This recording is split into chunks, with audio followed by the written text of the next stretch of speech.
Recording it. Great. I'm gonna. Yeah. All Got right. it. Welcome. Thank you. Thank you. Well, thank you and for inviting me to do a painting demo for CCAA today. It's really fun. I'm in Connecticut now, and I just thought, oh, this will be like a chance to see my friends at home, and it'll be kind of like time traveling for me. And so I've been looking forward to seeing all of you, and I'm really happy to be here and share with you still life painting. I'm going to do a demo today painting the still life, which is really one of my absolute favorite ways of working for a couple of reasons. One is because I can really settle into my own space and get into observing. And when you're doing plein air painting out of doors, you're really doing that as well, but you're grappling with wind and insects and people and cars and traffic and slugging along all this stuff with you. And it's pretty physical and pretty exhausting.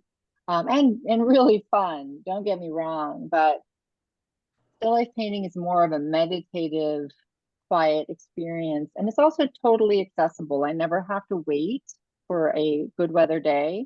I can simply set up wherever I am on the kitchen table or in my studio, work with the lighting and pick an object. And I don't have to have something elaborate. I can have one item, one apple, one light source, and fuss around with backdrops and foregrounds and all that, and then just go in. I'll go into it.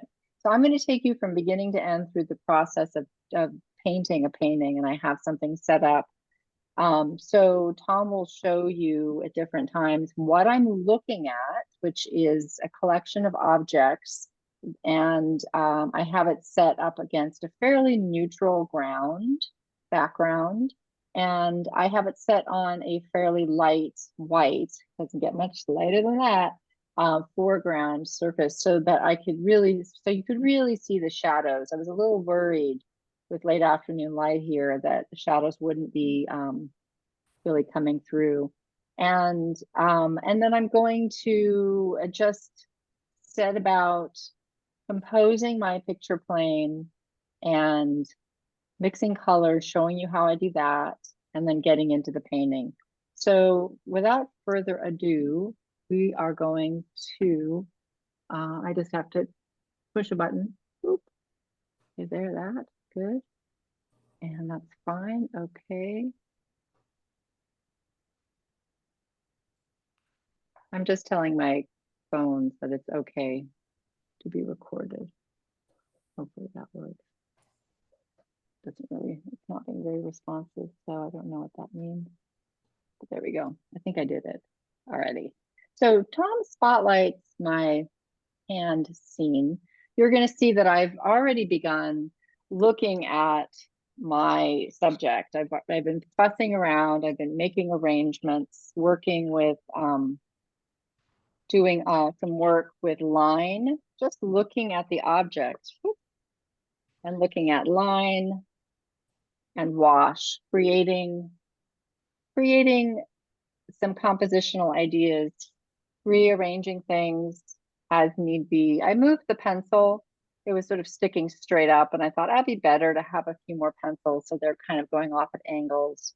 Working with not changing anything, but just looking at it as a study in light and dark, finding the really dark shadows and the dark sides of my objects, letting everything else be light, and trying to begin to see the pattern of darkness within this structure that is really exciting and interesting. And I don't know if you can tell, but there is a diagonal movement happening, which is a really classic design technique in designing a composition where you have the movement of the shadow line comes to here, and these objects begin over here, and there's an invisible line that connects this to this. It's not totally invisible. Your eye is going to start on the curve of that vase and continue on the curve of this vase and on to the curve of the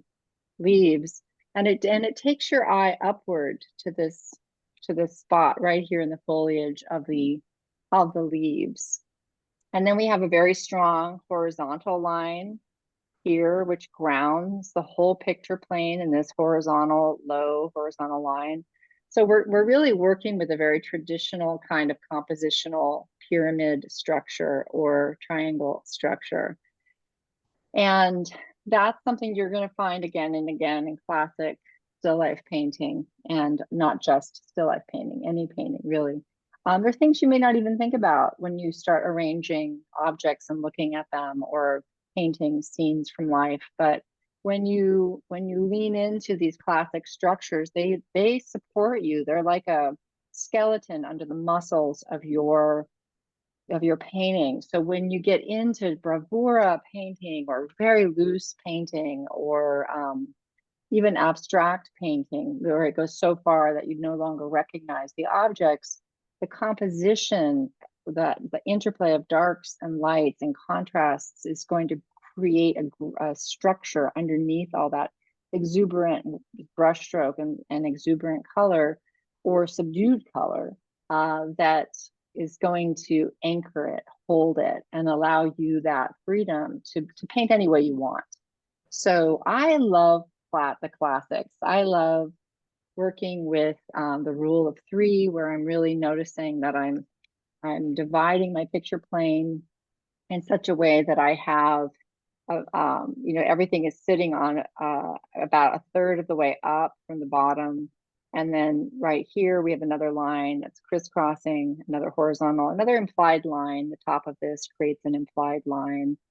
And just noticing where things line up and create overlaps gives me a sense of structure that may be invisible to the eye of the viewer, but is very apparent to me. And I might move things around to reinforce a classic idea of having strong contrasts hit on about a third of the way up or a third of the way across. So these are just some compositional ideas that I don't even think about them anymore, really. But sometimes when I'm in trouble, like X marks the spot, if I have everything happening right here in the middle of my canvas, and I go, what's going on right there? Is that what I really want everyone to be zooming in on? I might adjust that, because if I'm giving something that's the highest contrast right in the very center of the painting, boom, I just gave you the gift of understanding the painting on a plate. And then you're like, great. And off you go to look at another painting or do something else.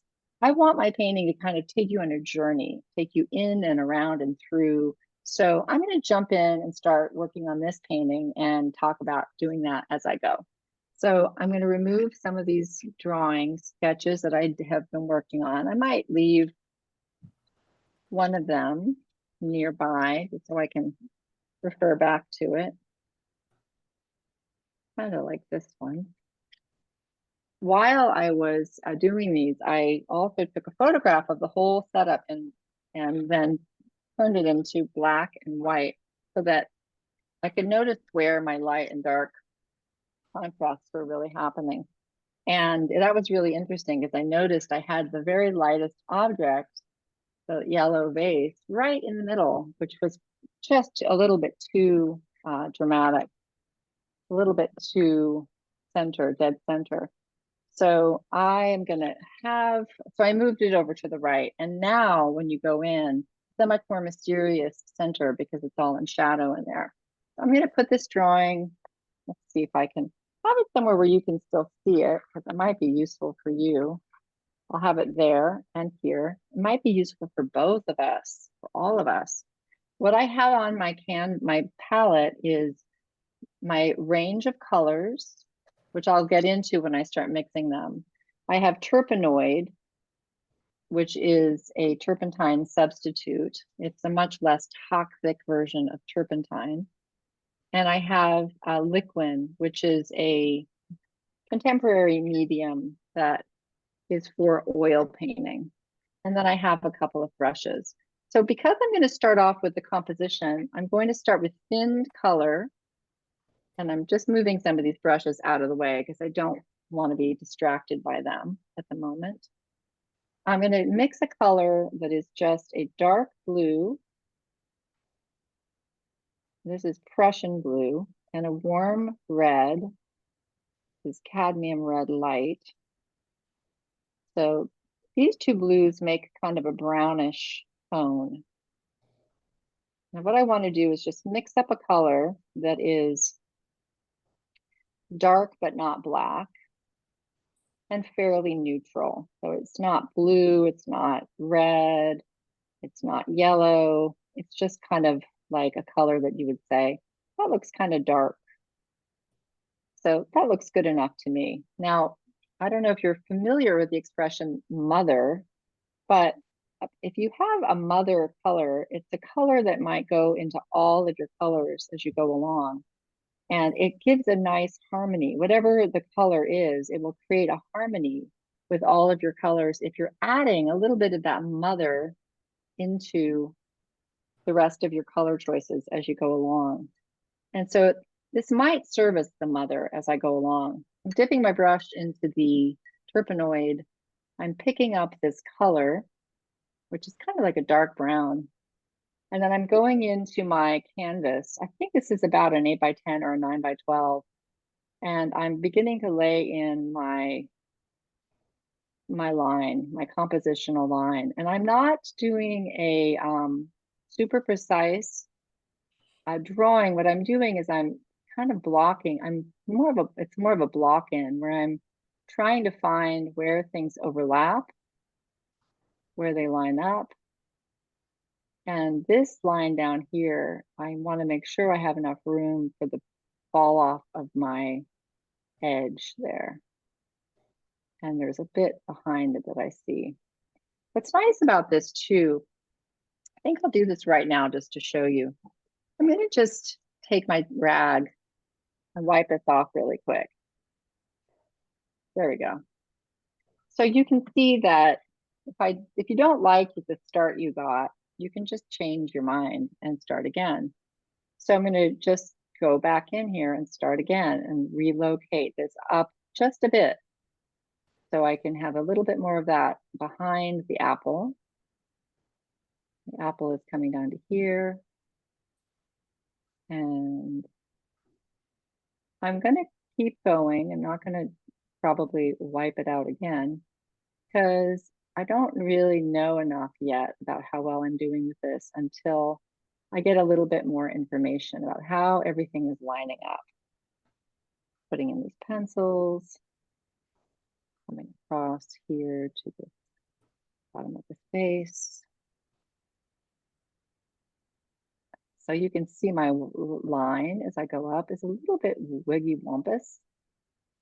No worries. I'm also getting in there the line of the shadows.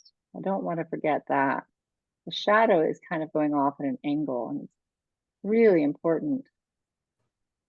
So sometimes when I'm looking at a painting or a drawing and I'm really, I don't quite know what happened with my setup, I'll realize, oh, I never got those shadows in there. Okay, so we're getting these basic shapes in here. And we're getting those shapes up there, which are so pretty. I don't know all the trees and the leaves here yet. So I really don't know what this is, but it grows right in front of my house. I hope it's not poison ivy. What do you think, Tom? So this is very rough. Looks like and maple to me. It's a maple? Oh, nice. It's a maple. I think so. I love it. I love maples. It does look like a maple. I'm going back into this now. And so I just want to pause for a second. I just am really liking how vigorous this feels. I love the vigorous line. It's not tentative. It's getting the job done. It's showing me where everything is in relationship to everything else. And if they're not tidy little lines and it's not pencil, I can't erase. Just get knocking in the shadows now. Shadow. So this has to come down a little bit lower because that shadow is coming all the way over to the base of that yellow stripe. And I'm knocking in the shadow of the orange face, which might be a little tall. And that actually goes all the way off the edge. So I'm coming in here, just putting in this line for where it goes off the edge there. And I'm coming in, so I'm not just going to knock in the dark sides of the objects. I'm also going to knock in their shadows. So at this stage, I'm actually going to switch to a slightly bigger brush so I can cover this more quickly. I love to get into the colors. What size did you start with, Erin? Size brush? Really, 6, around, that was a 6, I'm guessing. More or I less. should. And then you're gonna switch to like a 8 or Now something. this is a angled brush that's flat and it's about a 1/2 inch wide. So now I'm just going in here and I'm getting those shadows in where they are. So some of the line of my drawing is getting lost. That's okay. I got it in there and I can re-find it. And now I just want to get in the shadows. So this is just paint, just thinned paint. And I'm checking to see if I've got the shadow side of every object and its cast shadow accounted for. And it looks like I do. So at the moment, this is kind of showing me the dark and the light. There's not a lot of middle ground here that's being shown, middle value. I'm going to use my paint colors to do that. All right, and I'm softening those edges a wee bit in there. And I think I've got a bit of a cast shadow right there as well. Alrighty, so now it's really like a big design of light and dark. It's a muscular, energetic design that shows the light is going back on a sharp angle. This diagonal angle here is kind of interesting. It's going across horizontally here. There's a little bit of light peeking in there. I'll have to retrieve. And now I'm really ready to jump into the fun of mixing up my color. So I'm going to move all this mother color, this mishmash of that dark blue and that dark red, and I'm going to just push them to the side.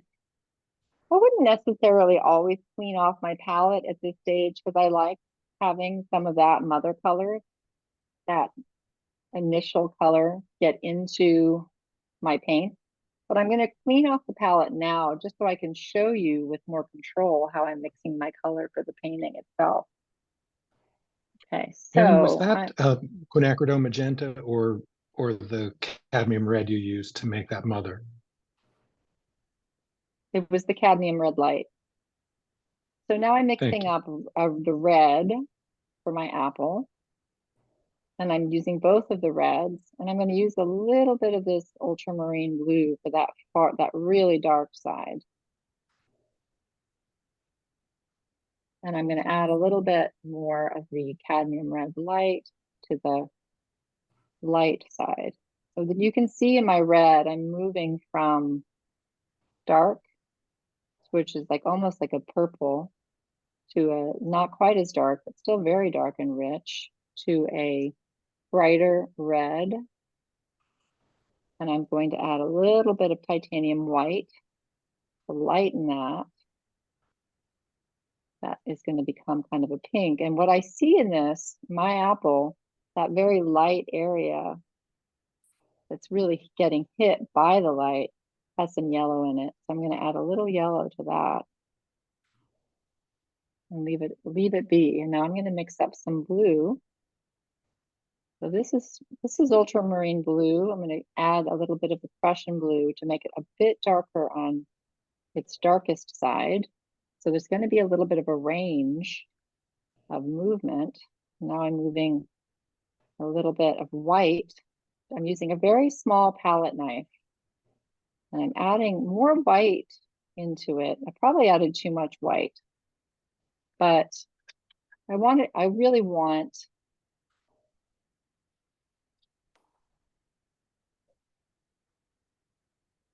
I want the blue to really move from dark blue to middle blue to light blue. And I'm going to mix up some green. So I'm going to pick up some of that same blue and that light yellow green, or rather that lighter yellow. So as I'm mixing these colors, I want to give you a little bit of an explanation of what I'm using. I'm using a split primary palette, which means I have titanium white plus a cool and warm yellow, cool and warm red, a cool and warm blue. And so when I'm mixing these colors, I'm picking the two primary colors that make the most sense based on what I see to get the color I want for my painting. So it's based on and having mixed a lot of paint in my life, which two primaries I might mix to get a secondary color. So with this green, I'm using a cool yellow. It's the cadmium yellow light with my ultramarine blue, and that's giving me this particular green. I'm going to mix some orange, and I'm going to also use the cooler yellow with my cadmium red light to get a nice orange tone. And to get that really rich, darker tone, so part of it that's in shadow, I'm going to use my other red and just darken it. This is to make it darker, but still stay very orange. So it's going to be a slight temperature shift there. And I'm going to add a little bit of that mother color in here and just see what that does too. It's a bit of an experiment. All right, so I've got a lot of my colors going on. I think I'm ready to start painting with them. I didn't mix every single color at once, but I am going to start painting anyway. And then I'll see what I might have missed. So I'm going to try to knock in each shape with 5 to 7 brush strokes. And I'm trying to get a real sense of light, middle value, and dark. And I'm really using my paper towel here to clean my brush. So I'm going to keep using the same brush with each color. I'm going to go into that blue now behind the apple. So that was my darkest blue. Quite dark down here as well. And I'm picking up my lighter blue.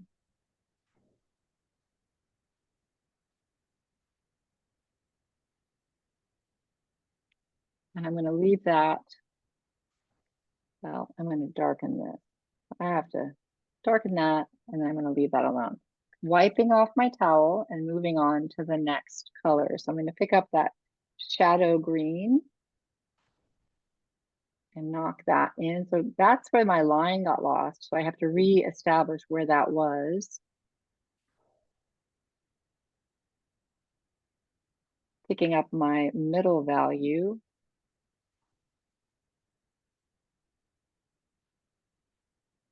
And I'm adding a little bit of liquid to the oil paint here, just so it really begins to flow a little better, because it's a little bit thick. That comes up all the way to here. This means I've got to go back in here and get this adjusted, get that shape moved out. So I'm changing my drawing. I don't know if you can tell, but my drawing was a little bit asymmetrical. I know this face is symmetrical. And I'm also picking up a little white and I'm adding it to my light green because this just did not get light enough, I can tell. And I'm getting this up here. And now I'm picking up my dark green again and establishing that shadow right over the paint that I used to make that so dark earlier. So it's kind of either blending in with it or it's sitting on top of it. I'm just getting this really blocked in. And I really want to make sure, not that I get every single detail right, but more like everything in relationship to everything else before I start fussing. Because as soon as I start fussing with everything, it's going to just change the energy and everything's going to slow down. And I really love this stage where I'm just kind of really getting the block in there, and I could wipe everything off and I wouldn't be devastated, and I can move things around and I'm not attached to how it has to be yet. It's a wonderful stage where you're just still discovering and you still can make corrections. And it's much easier to make corrections at this stage when you haven't put a ton of paint down yet, because once you really put all this paint on your palette, on your painting, and then you decide you want to make some changes, sometimes it can be harder.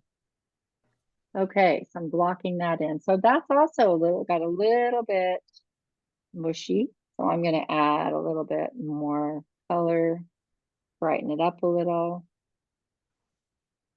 And adding some yellow in there to get that brighter, and going right back into that paint and laying this down on top of those brush marks and just getting this lighter. I'm lightening it up. And I'm just going to leave it. Again, I'm not saying I've nailed it or hit it out of the park, but I'm saying, yeah, I think that's enough for now. And then I'm going to move on to something else, a different area of the painting. So I've got this little yellow object, this little yellow vase that I'm going to paint, which has a lot of white in it. So I'm going to begin by getting the light part of that established. And I'm really looking at that light side, and then it kind of falls away into, into kind of it's really kind of a yellow that's in shadow. It's a light yellow that's in shadow. So that's a tricky color. And I'm just going to downshift that value so that it's a darker value. And coming around it to get those shapes cleaned up. And now what I'm looking at is, do I have all these things essentially tooth to jowl sitting next to each other with roughly the right values, roughly the right colors, roughly the right shapes? And once I have the whole thing covered, I'm going to feel like, okay, now I can start getting in there and beginning to mess around a little bit. So what I'm going to do now is come in and establish the white of the ground and the background. So the white is going to be white, which has a little bit of all the colors. So I'm putting my white right in the middle, and I'm adding the blue, the orange, some of the green, some of the red. So this is going to be a white that is really containing all of the variety of hues that we've been looking at. And I'm creating a pile over here off to the side. It's pure white. And then I'm just scooping up a bit of that and adding it, because I know this is going to need to be pretty light. So this is going to become a very light gray, and the gray is going to be comprised of every pigment I've used thus far to create this painting. And I'm going to switch to a slightly bigger brush, I think. I can find whatever happened to those. Well, maybe I won't. And pick up some of that liquid, get it filled up with all that lubricious color. And now I'm bringing it in right next to all these shadow shapes and colorful shapes. And it's got pigment from all of the colors that I've been using, which is really nice. And then I can take some of that darker gray and I can just add a little bit of all those colors to it. The red, the yellow, the blue, the orange, the green, and that's going to give me a nice purpley color. That'll be a nice shadow color. So I'm going to get into those shadows that are in on that white cloth, and just get a few of those areas in there as well. Picking up some of that mother color again. That was what I used for my initial block in. Might be a nice color for my shadows.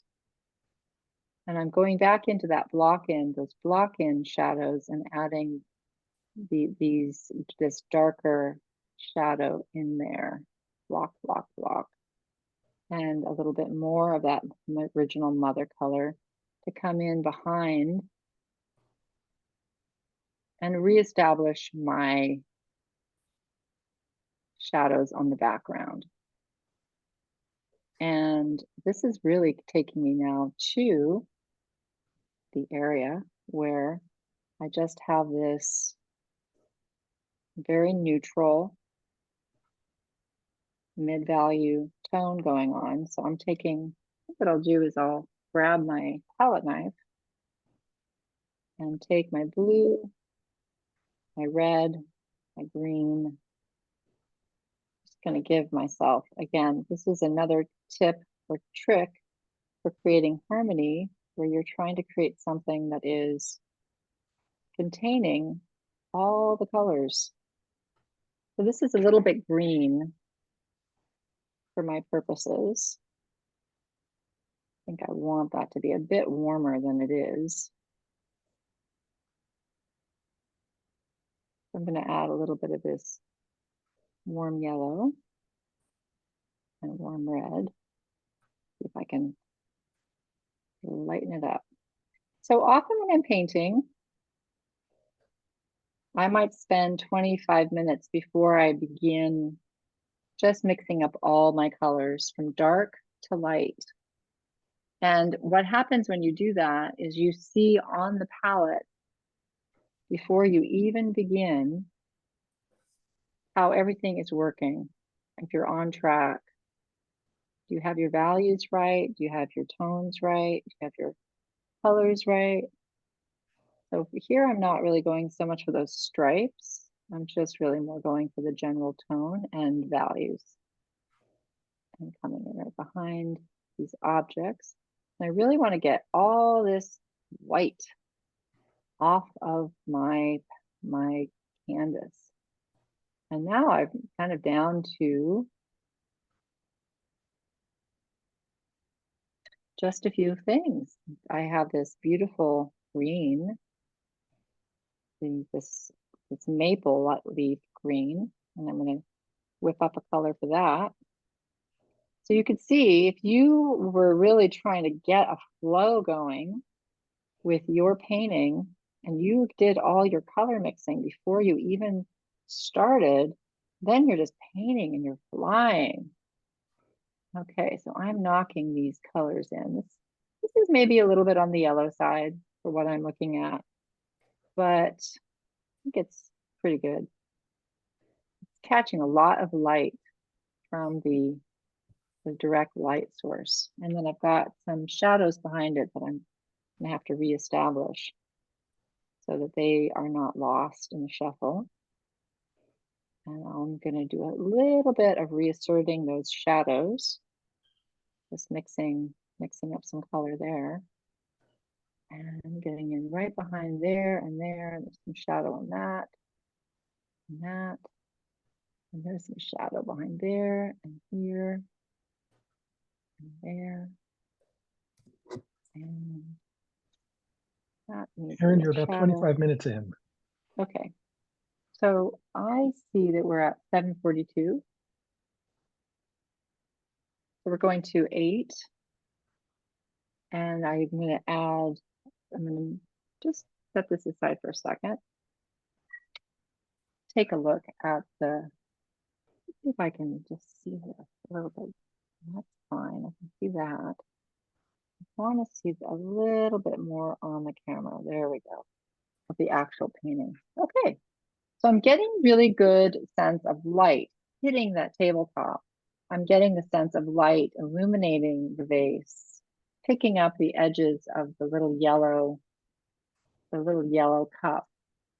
The apple is moving dark to light. I've got that blue jar that's sitting back there, kind of coming forward. It could come forward a bit more. And then I want to bring in the color of the pencils that are in that jar. And I'm going to switch to a smaller brush and pick up some of this blue and some of this white, make a very light blue. And this is it's kind of a turquoise. So I'm going to add just a little bit of yellow to it. Sometimes that makes a nice turquoise. Okay, it's going to be light blue. Okay, and then I'm going to pick up this red for the pencil there. It's going off in that direction. And it's got a little bit of a shadow. And then there's another one that's kind of a drab color. I'm going to just bring in that color there. And I want to brighten up my blue jar. So I'm going to pick up the blue I mixed earlier and add some of that white to it. And see if that does the trick. That's a little bit better. A little lighter there.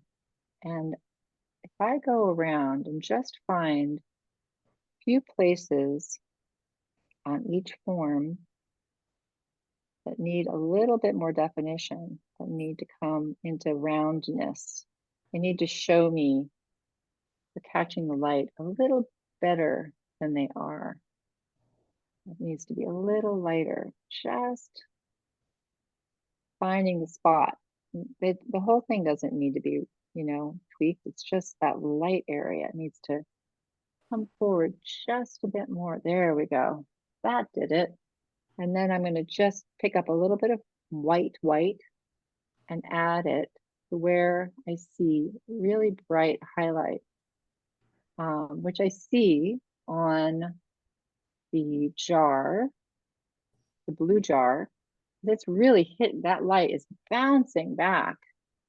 And I see that light, that bright light hitting this jar right here. It's a little too broad, but I can fix it. And there. And then let's see if I can actually fix it now that I said that. Go in here and I'm going to just give that little guy a little trim. There we go. And then I think what I need to do in this case is make the shadow just a bit darker as opposed to lightening the jar itself. In fact, it could be even more darker. There we go. So I really just consider this tweaking. I'm just tweaking things. And then I'm going to pause right now and just take a look at anything that I feel like at this stage I would want to define more than I already have.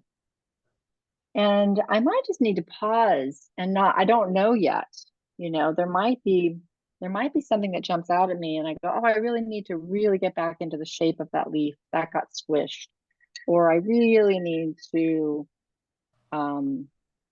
reestablish a shadow somewhere.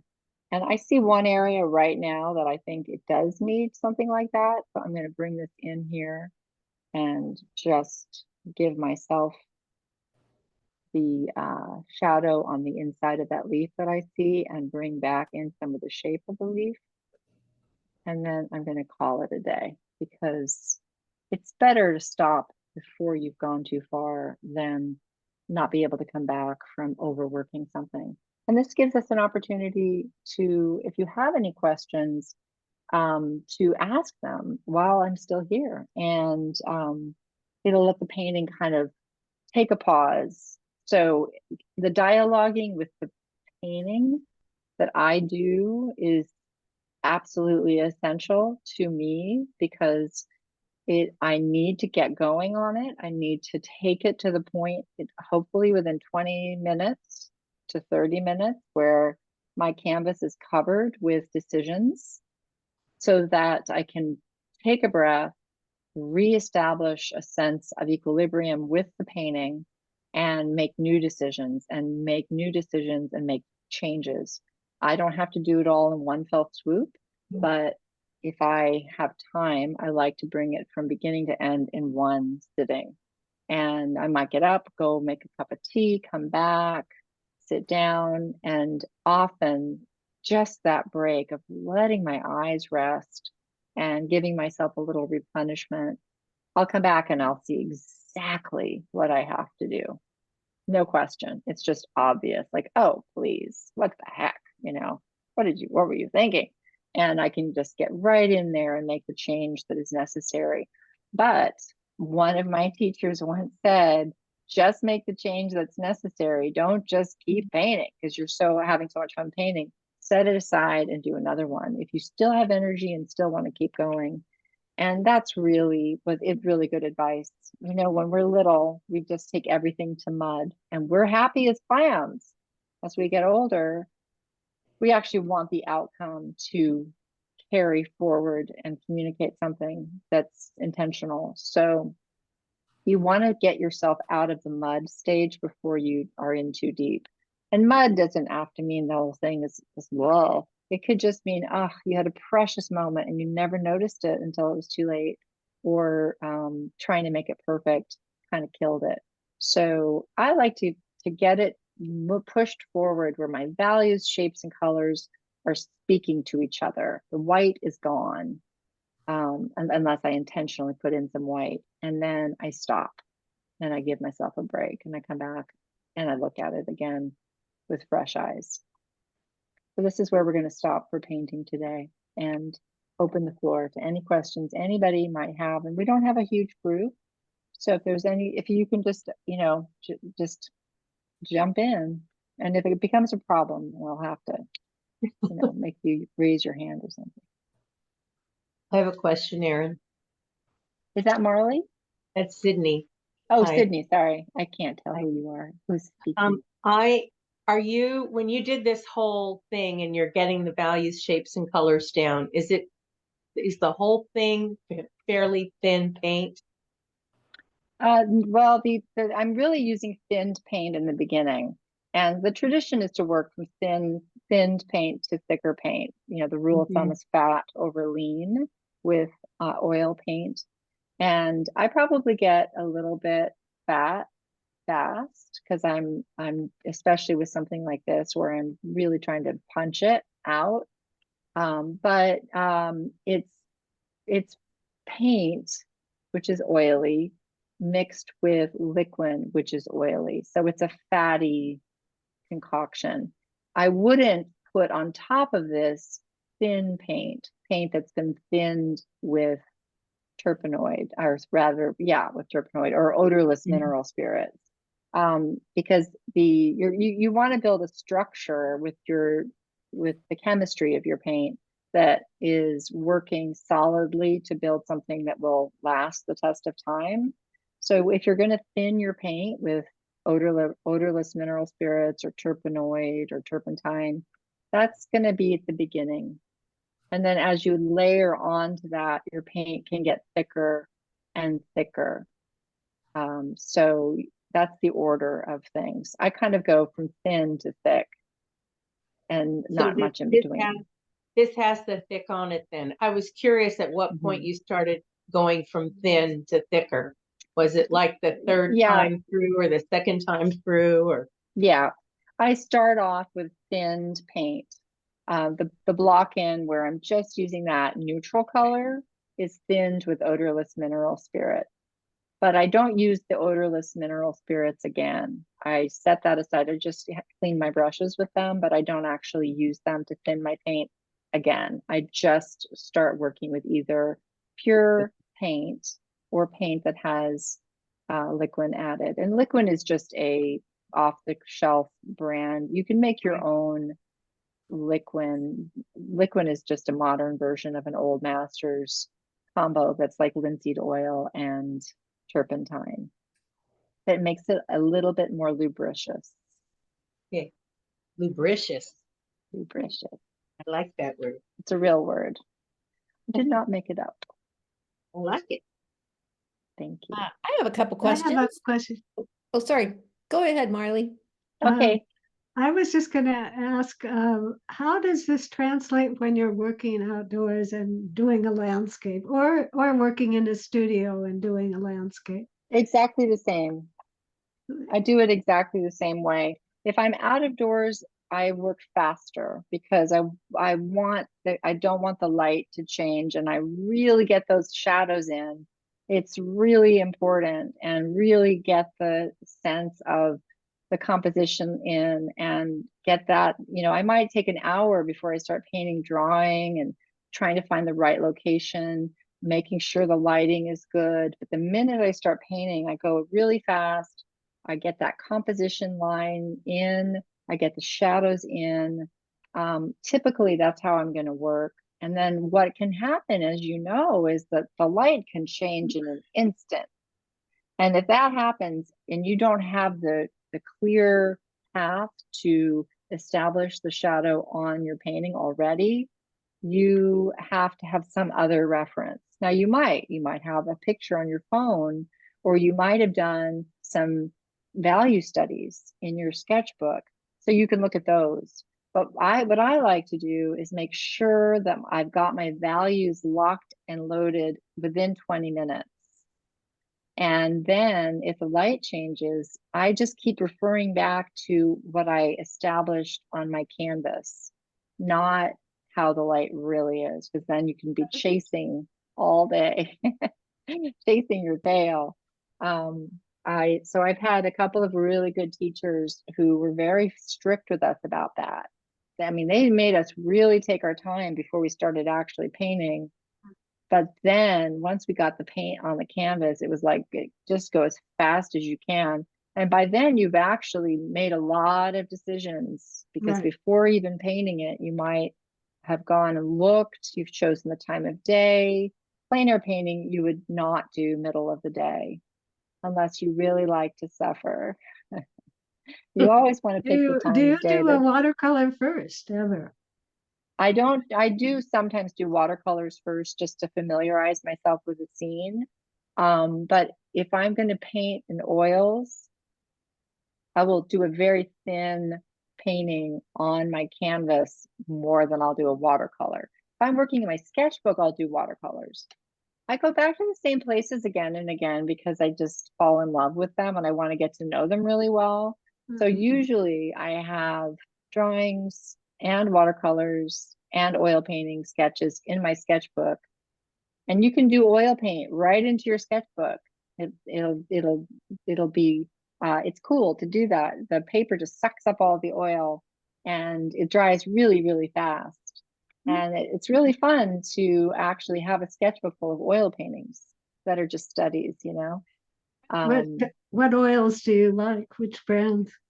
Well, I used to be all over the map, and I decided about 10 years ago to get serious and just work with one brand for a while so I could really get to know it and know what its colors do, because they're all a little different.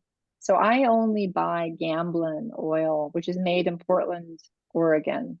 I use Gamblin oil paints, and Gamsol is their brand of odorless mineral spirits, which I use to thin my paint or clean my brushes. And then I use liquid to add when I want to make it a little bit more flowy, but still retain a really juicy brush stroke. And it's a good brand. There are a lot of really great brands, and that's a good brand for the price, for the color. The pigmentation is really good. Great, thanks. You're welcome. Okay, so that was partly the same question I had.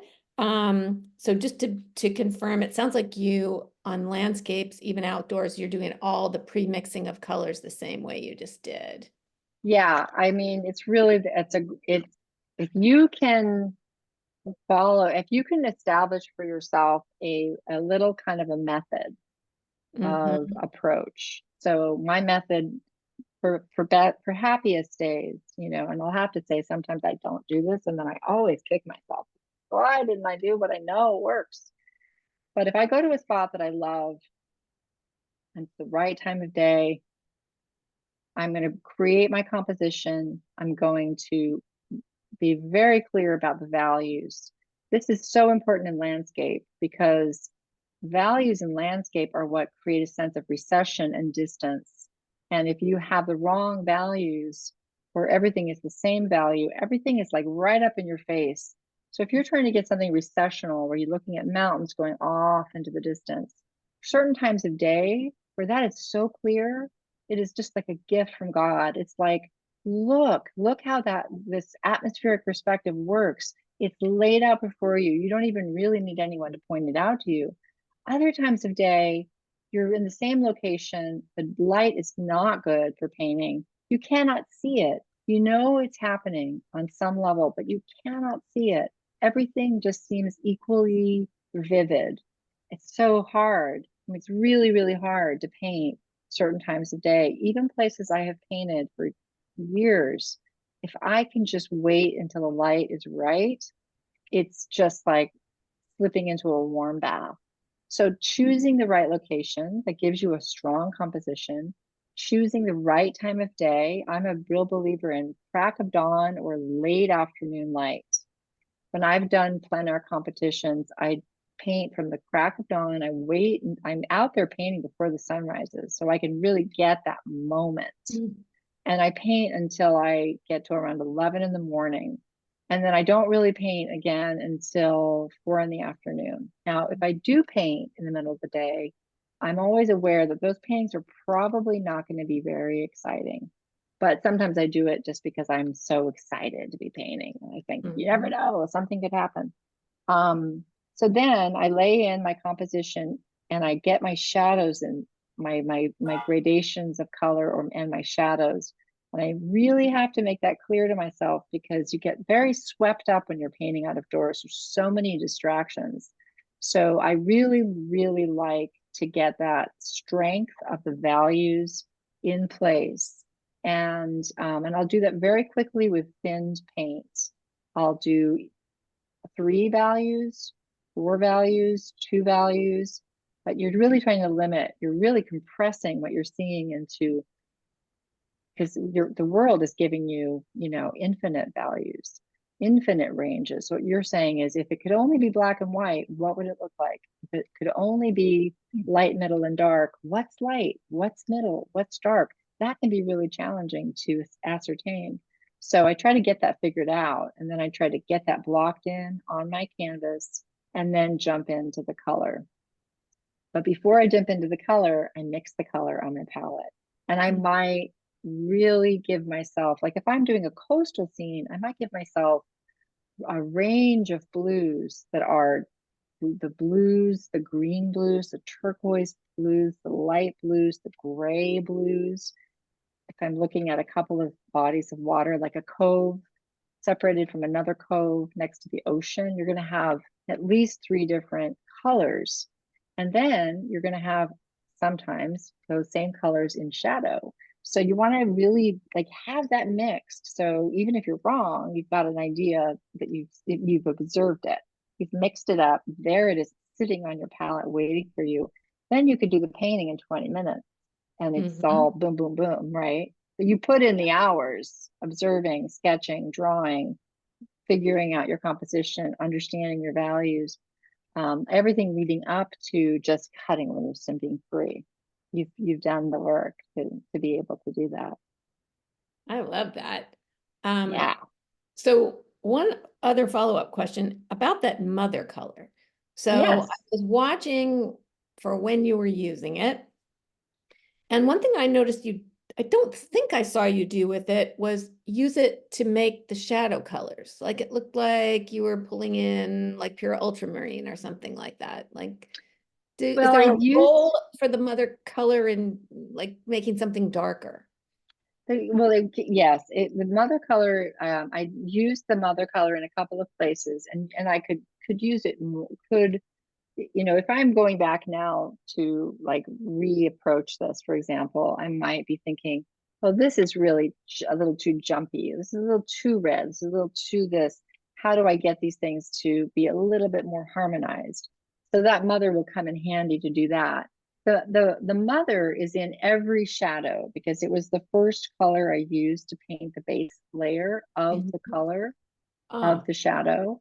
So every color, whether it was green, red, orange, or yellow, the mother color was the shadow from the beginning. So a little bit of that is going to get into whatever the secondary mix is. I might intentionally add a little bit of the mix to the actual color I'm using as well. And I'm not really sure if I did that or not. I know that I did add it a couple of times. I definitely used it for some of my background color, which is that very neutral color. Perfect place for that. And it's, the teachings of Edgar Payne, who is one of the great painters, both landscape and still life. Edgar Payne talks about adding soup to his colors, and the soup is a combination of any color, usually with white, a little bit of any color. It could be yellow, it could be a mixture of colors with a little bit of white, and he would add that to every color.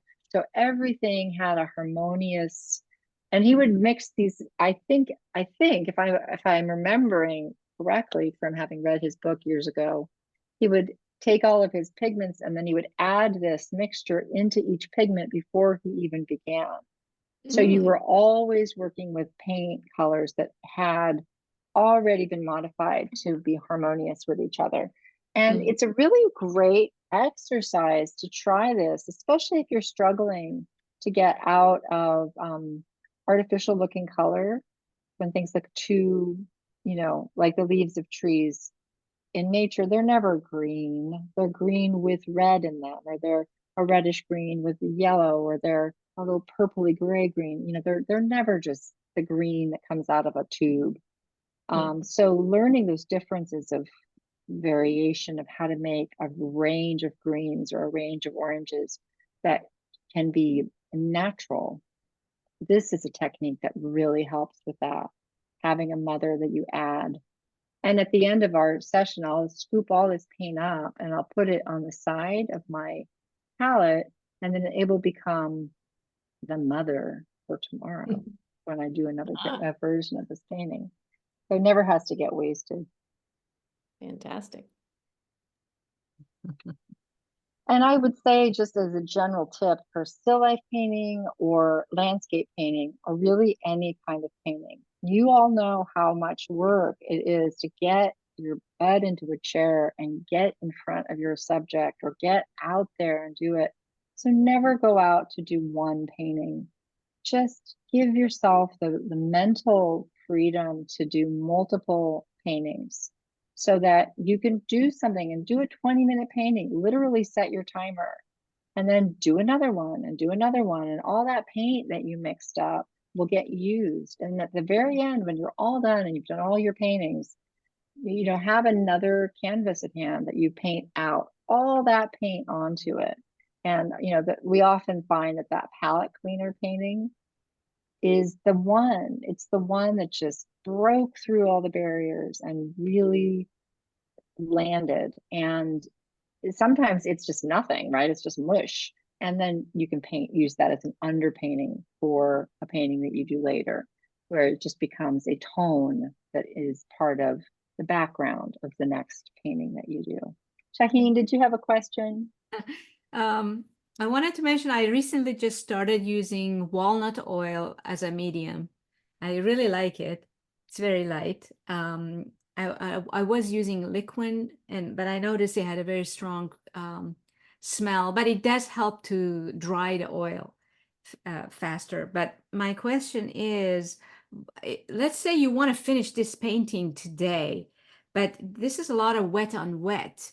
Would you be still able to add details today, or you have to wait and come back the next day to let it dry?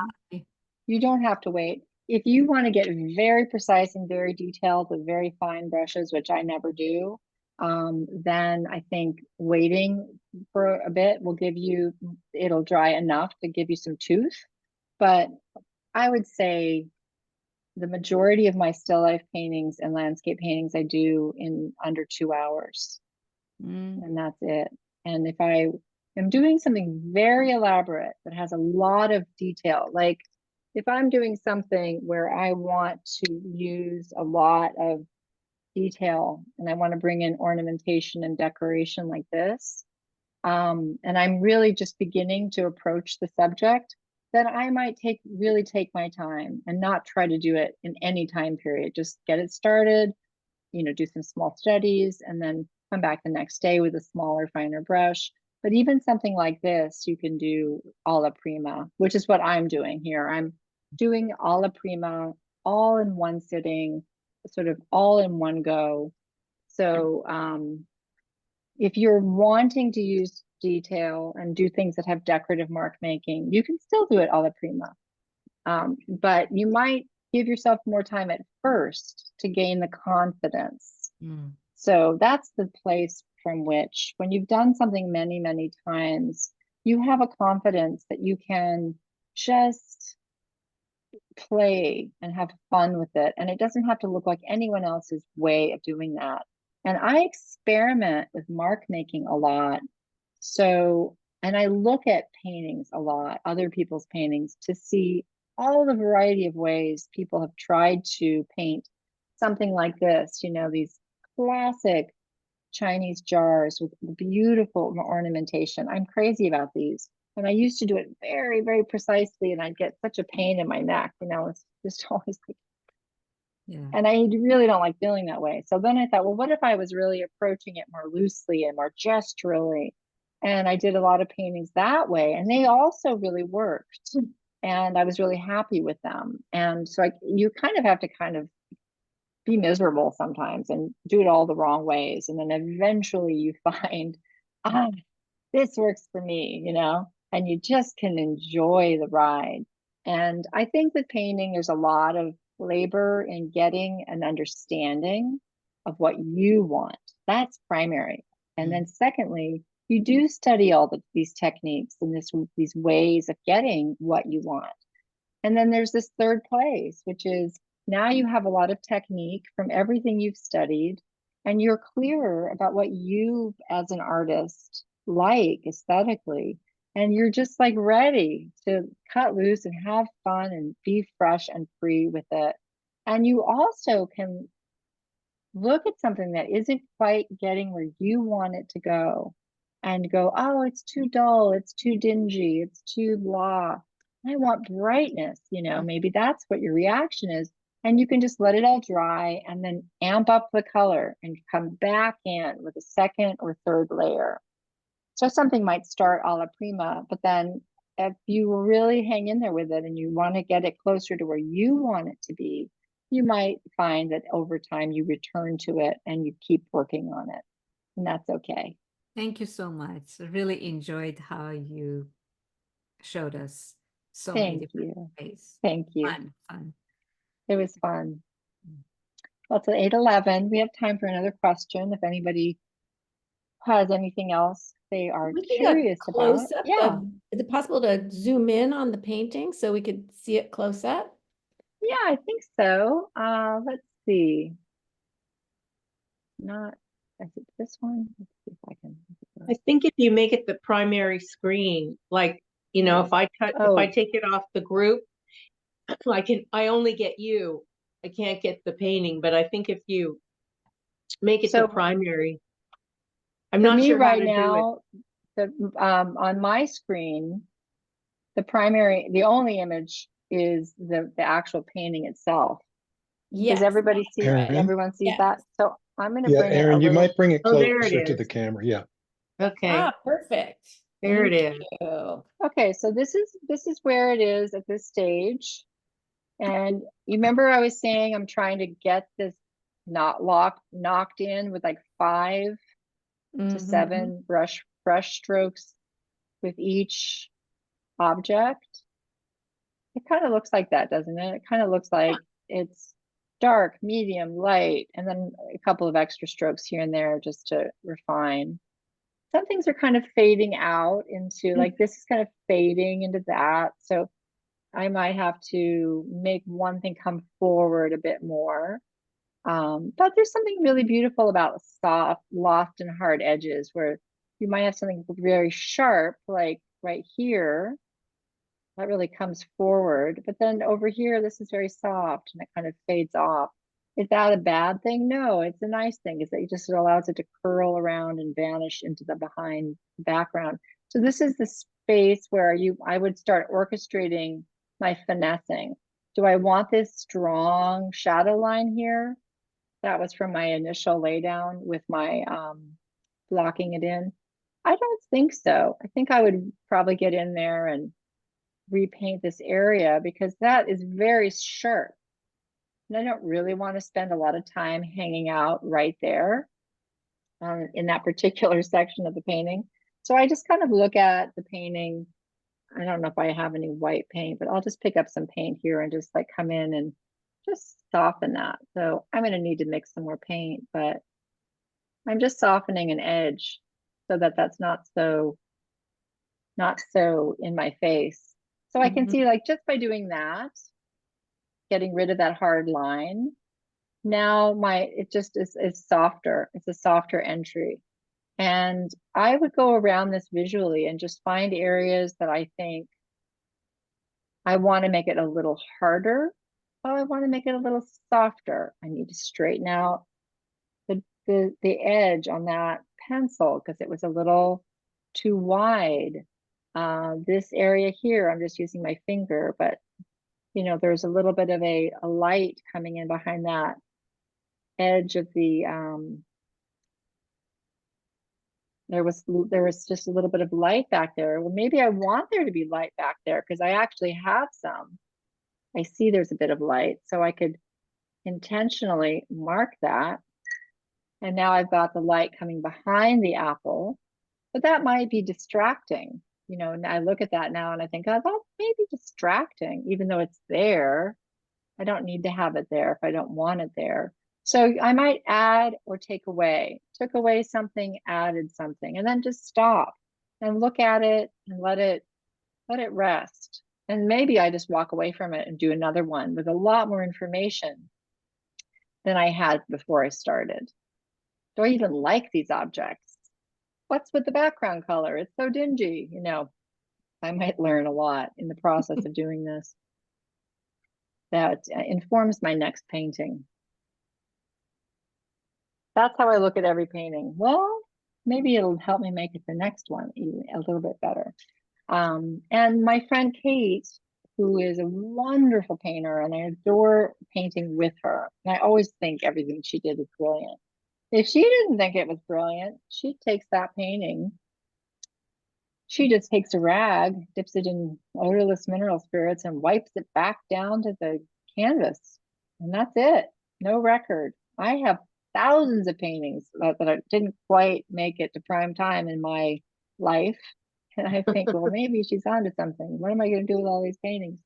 But they're really instructive to me of where I'm trying to go and what I did to get to where I got.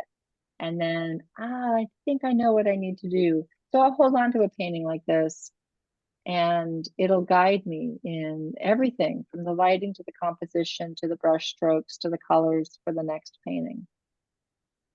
A teaching tool. And I'm teaching a class. If you want to keep going with all this stuff, I have a class coming up in a month with the Winslow Art Center, and Tom can put that in chat, where we take 4 weeks to just go from the beginning to the end. Every session is 2 hours long. And I give a lot of one-on-one feedback to the artists who participate in that, to look at what they're doing. And there's time in it for questions. And I go, like, this was a bit of a 1-hour demo. It's kind of a whirlwind. But I really try to take people like from soup to nuts, from the, everything. So it's really aimed at people who need technical information, and a lot of encouragement to get back in. A lot of people stopped doing art at some point in their life, and those are my people. I just want to get them back in it. Yeah. We're all our people.